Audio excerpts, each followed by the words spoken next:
মুক্ত করে দিলাম জান, তোমাকে তোমাকে পাওয়ার আশা ছেড়ে দিলাম। বাচ্চা থাকলে আমিও দেখব কতটা ভালো থাকার আশায় তুমি আমাকে এভাবে জালিল কইরা ছেড়ে দিলে। মামুন সাহেব, আমরাও দেখতে চাই আপনি কিভাবে থাকেন। আর আপনার তো টাকাওয়ালা পার্টি লাগবে। প্রথমে লাইলার টাকা শেষ হয়েছে, আপনি মোহনাকে ধরছেন, মাঝখানে আবার ঐশী জাহান আনিকার সাথে আপনি একটু গুঞ্জন শোনা গেছে। এখন মোহনা চলে যাওয়ার পর আপনি আরেকটা টাকাওয়ালা পাখি খুঁজবেন, তখন ওই পাখিটার সাথে আবার নতুন করে একটা সম্পর্ক তৈরি করবেন। তার টাকা শেষ হয়ে যাওয়ার পরে তাকে আবার ছুড়ে ফেলে দিবেন।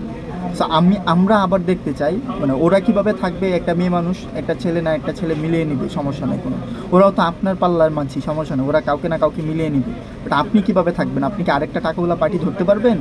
এই এত কাহিনীর পরে কি নতুন করে আপনার ফাঁদে আর কোনো মেয়ে পা দিবে? মাফ চাইতে হবে মামুন আপনাকে। মামুন, মাফ চাইতে হবে যাদের সাথে এই অন্যায়গুলো করছেন।